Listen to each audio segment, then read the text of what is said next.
short-term rental regulations. This is where you give us the update, Marianne? Oh, well, no, this isn't anything new. This is what's on the books now. Oh, right. But remember at the one meeting, when you agreed to eliminate the 5-year requirement for accessory apartments, and why don't we do it for B&B too? And I suggested, wait, let's talk about it first, because there was a very different reason that this B&B law was passed. It was not passed to encourage housing, certainly encourage affordable housing. And you can see that from the purposes there, that the main thing was to legalize and regulate the short-term rentals, because they were not a lot of them, but there were a couple that were problematic. One in Legend Hollow, and then what's his name? Bill and Wee. Yes. And whatever. And okay. They were problematic. I don't know anything about them. They were problematic because They were using them as like wedding receptions. Giant parties and stuff like that, like huge Yeah, parties. the Legend Hollow one was like a huge party house. They had like 100 people there. Oh yeah. And the other one, they had weddings. And not only did they rent out the house, I think the father and daughter lived there. And the father had a fish business or something, and then he catered the fish to the parties. It was just, but they weren't too bad. I mean, when you told them to stop, I think they stopped. But with that villa, and we never did. The only reason it stopped is he sold it. But he had built a good commercial kitchen. But anyway, weddings. There was like 150 to 200 person weddings in the neighborhood. Yeah. Right, kind of close to like Mercy College. So like a business, essentially. He was running a business. Yeah, it was. Yeah, it was. In fact, my daughter, when her wedding was at Lyndhurst, and she was looking for a place to put everybody out. Oh, I thought you were going to say she was looking. She was looking at Bill and Wishma. I found the perfect place, because there'd be all kinds of people from out of town. No, I don't think so. But anyway, so so the purposes are important. It was, like I said, to legalize and regulate the short-term rentals, and while preserving the residential character of the village, of course, and provide economic support for village residents who benefit from the rental income, and then provide lodging for visitors to the village. So it's a totally different set of purposes than accessory apartments. Yeah, they provide economic. Yeah. Well, I mean, they all do, but the point was that in enacting this law, the purpose was not to create housing, to create affordable housing, but kind of to keep a lid on it.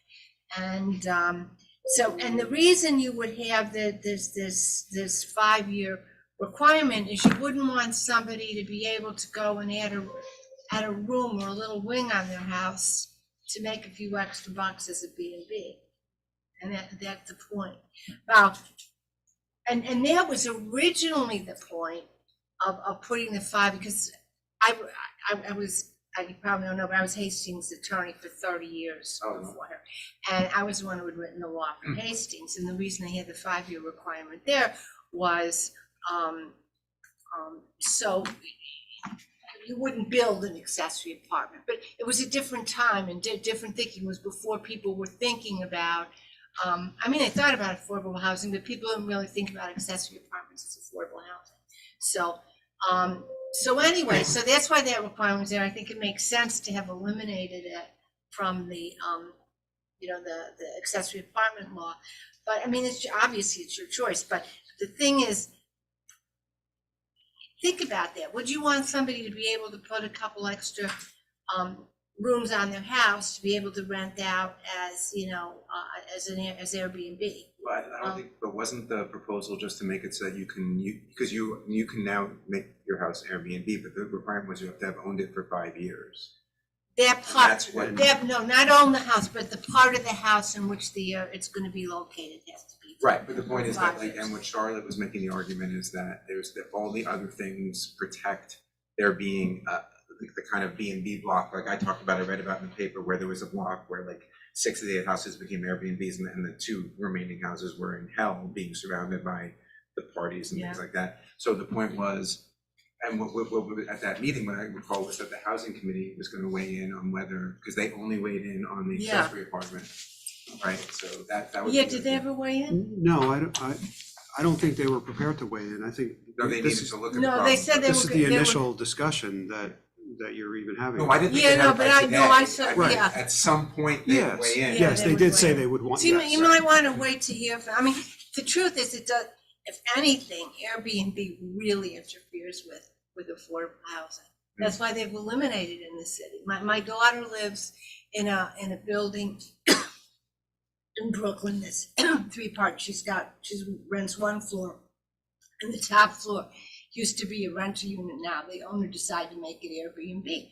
So it's just people coming and going, and there's such a shortage of housing, and Right. that's an apartment. That's why they actually eliminated Airbnbs in Manhattan, really tightly regulated, not Manhattan. But I think it's limited in New terms York of City. how many weeks a year you can do it, so it's not really, in other words, Yeah, the only thing that they're talking about, and I'm open to reasons why this wouldn't work. I hope you don't think I'm advocating for it. I'm just No. trying to drill in on what the issue is that there is whether to eliminate the 5-year having to own it for 5 years before you can Airbnb it, because, and the argument being made is that because all of the things, the damages that Airbnbs do are protected by other things in the statute. In other words, you couldn't, because you can only rent it for a certain number of days a year and things like that, right?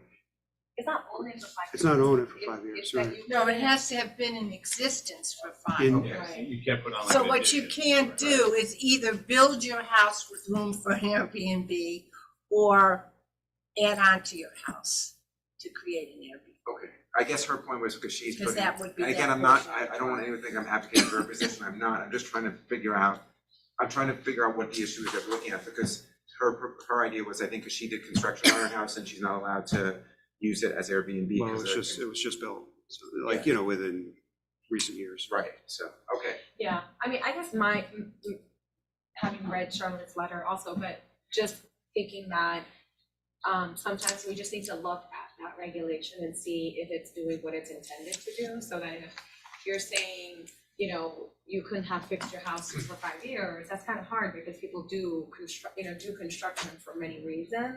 No, now you can't do it at all. It's a part of the house where it is. The provision is, that the dwelling unit in which the STR unit is located must have been in existence in its present size for at least 5 years prior to the initial application for registration. But that means, what does that mean?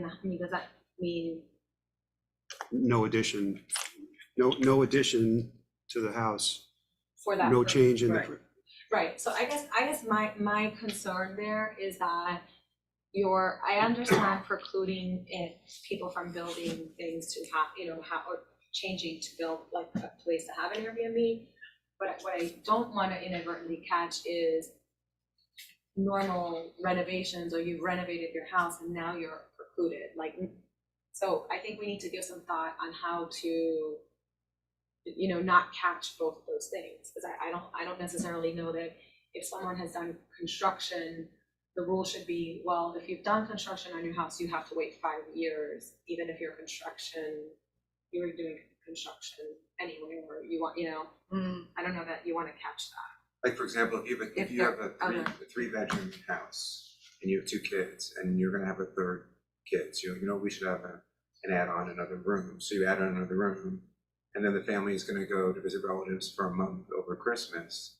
You can't Airbnb that house for 5 years because the bedroom was added, right? Right.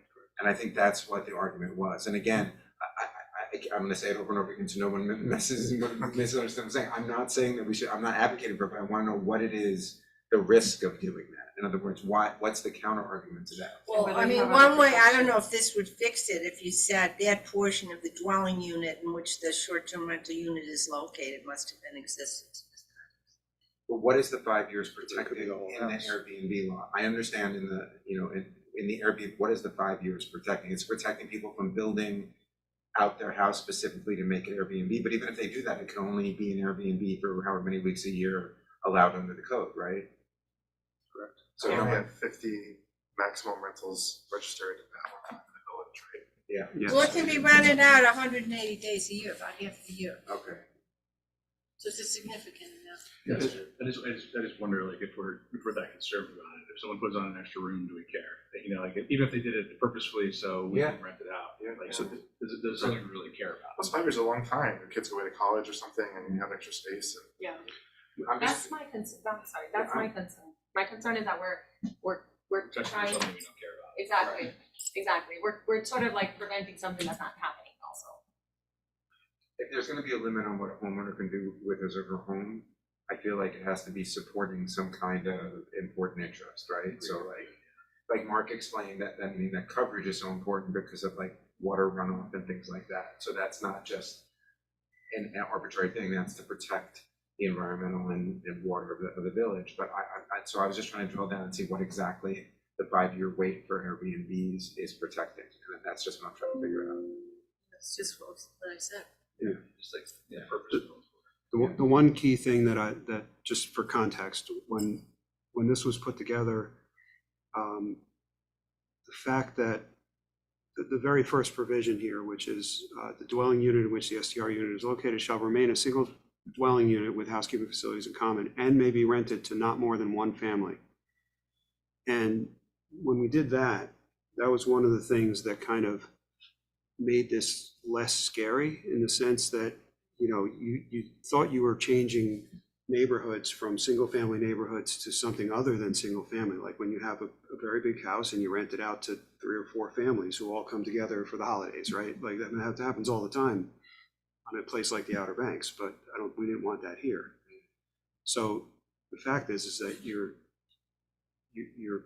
capping it at one family, so you're not, right? That was a key thing, because once we did that, it just felt like, all right, we're not going to change the character of neighborhoods because you have a family living there and then you have one family coming in. Now, granted, it could be that, you know, one family lives in part of the house and then the rest of the house is rented by a second family. Right. So yes, temporarily you're talking about 2, but you're not talking about, you know, an 8-bedroom house with 4 families in it. Gotcha. Which is very different than a single family home with 8 bedrooms, right? So anyway, just for context, that was one of the things that I remember from that, that was pretty restrictive and made us feel comfortable to be able to enact it.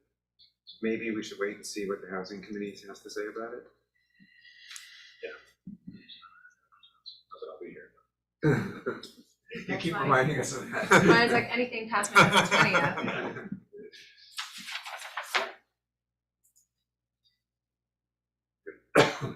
So we'll move on to review of Hamilton Road parking and traffic flow.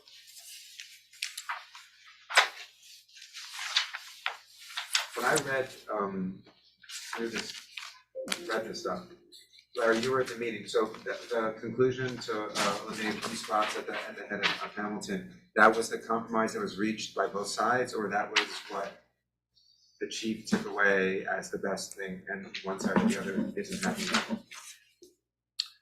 I would say that the majority of the people who were there, we had people from the co-op, Which is great. and we had people from the neighborhood. I think it's a rental, right?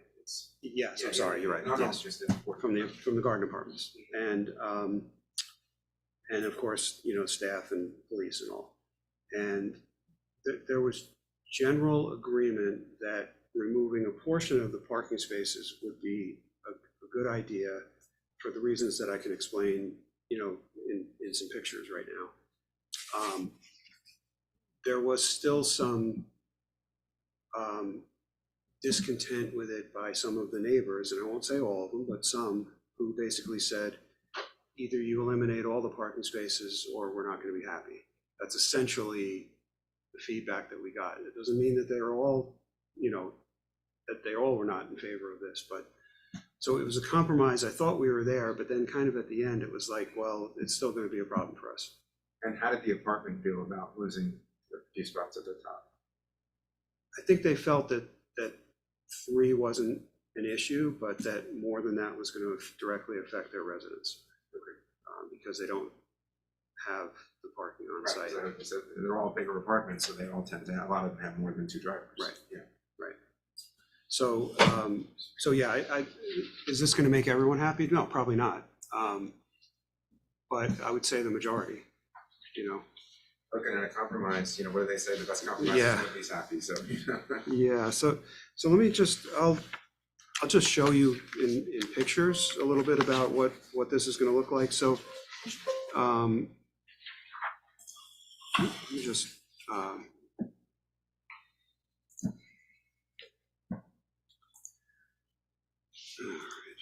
so, if you're not familiar with what Hamilton Road looks like, this is the entrance off of Broadway. Some of the bigger concerns that were expressed to us, and let me show you the other direction just so you see what's here.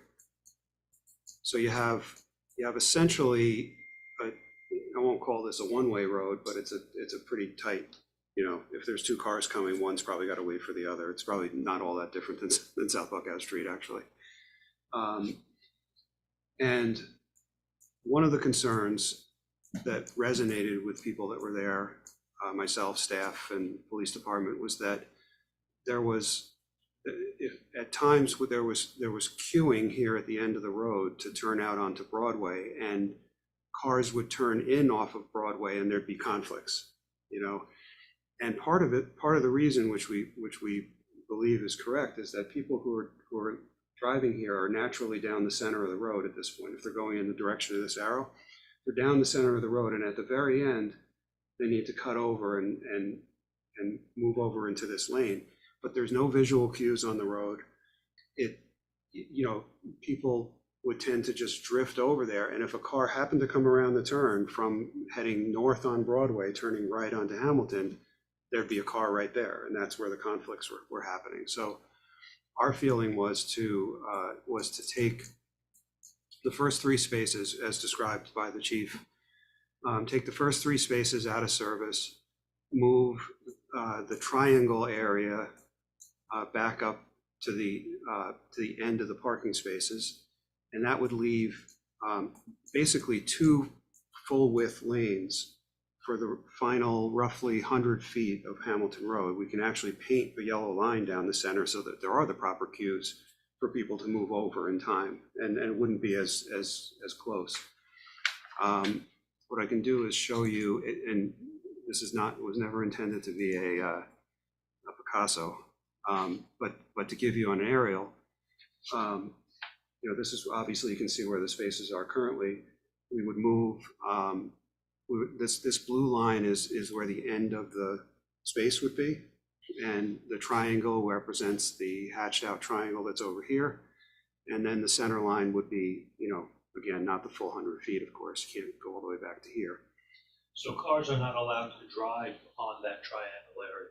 That's right, or park. So if their intention was to make a right turn, it wouldn't be allowed within that triangle area to make that, to queue up to make that turn?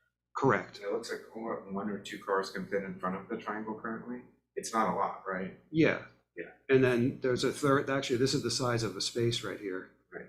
So that's a third space, and then the triangle. So you can fit probably 5 cars in the queue, or leave 4.5 anyway. But I'm saying, as it is right now, if you don't go into that yellow hatched area, there's one car that can. Yes. Yeah, that's crazy. And there's no line there, so there's no queue to even Right. move over, you know what I mean? Wait, but again, that's not going to change, because the cars can't be in that hatched area This, with an intention to make a right turn, even No, if no, there's no. parking.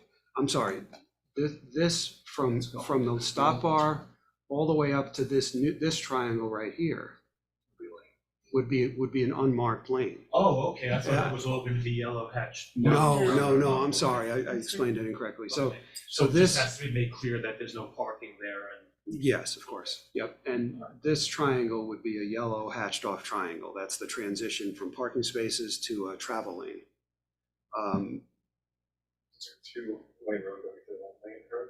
It's basically 2 lane to an unmarked roadway, which, and as you can see from the, oops, wrong one. As you can see from here, this is the width of the roadway, and that won't change. I'm sorry, I didn't switch over.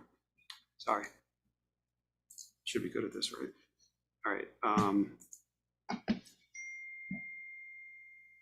So this width of the roadway remains the same, but it just happens later on the road itself. The opposition to this idea that we received at the meeting was a contention that if we're gonna do anything, we need to pull all of these parking spaces out to beyond, I guess that's Butterwood, to beyond Butterwood. How many spaces is that? How many spaces would that be? That would be an additional 3 spaces, so a total of 6. Maybe 5. Yeah, exactly. I mean, I think it's telling to me that every picture, most of the spaces are taken, which says to me that there's a need for. Yeah, and this is you can't really go by this because obviously there's empty spaces here. Right. You know, these were obviously shot during the daytime. Yeah, when people are at work. You know, I mean, even if you looked at an aerial, for example, you'd probably find a half-empty parking lot. You can see here on their grounds. So but the police, and I think in some of the documentation that you saw here, they did pass us through at the middle of the night, and they saw, you know, largely full complex, not every single space taken because there are assigned spaces and some people actually do work at night. And so, but the spaces out on the street were largely full. Not all. Misremembering, or were they worried about like pedestrians walking on the road and it's being so tight? So does this help with that at all? Well, it doesn't, actually really doesn't even help that situation because there's no sidewalk. Right. And there's actually not a heck of a lot of room. Let me see if I can drop. So I believe that, first of all, I think these trees are not here anymore. But I believe that the village, the right of way for the village is not very far behind this curve, like not even a room for a sidewalk.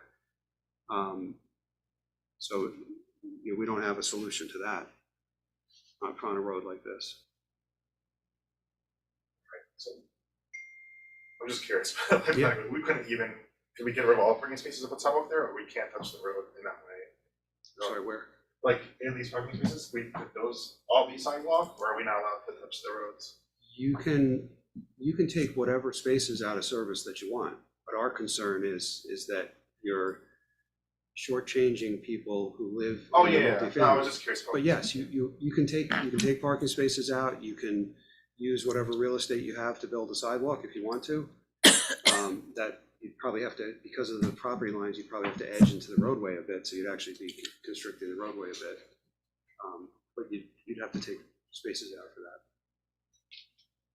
When I read all the materials on this, what I kept thinking about was, you know, if I lived in the houses, I would want all the cars gone so to make things safer for my family. If I lived in the apartments, I would want parking spaces for, you know, for people to park. If no one's wrong here, everyone's just trying to advocate for, you know, what's best for them. And I think the fairest way to address that is exactly what the chief said, right? Which is we can make the turn safer, we can make the head of the road safer, we can make people cognizant that it's two-way and all those things, and yet still leave parking for the people in the complex. It's like the people, neither side are gonna be happy because the apartment's losing 3 spots, right? And the neighbor's not getting all the way back to Butterwood. I think that's what it is, yeah. Where they want, but Yeah. you know, but I mean, it sounds like a good compromise. Yeah, it's Butterwood. I know it's limited again. Well, yeah, I mean, look, you can change striping anytime you want, of course, but anyway. All right, so it seems reasonable.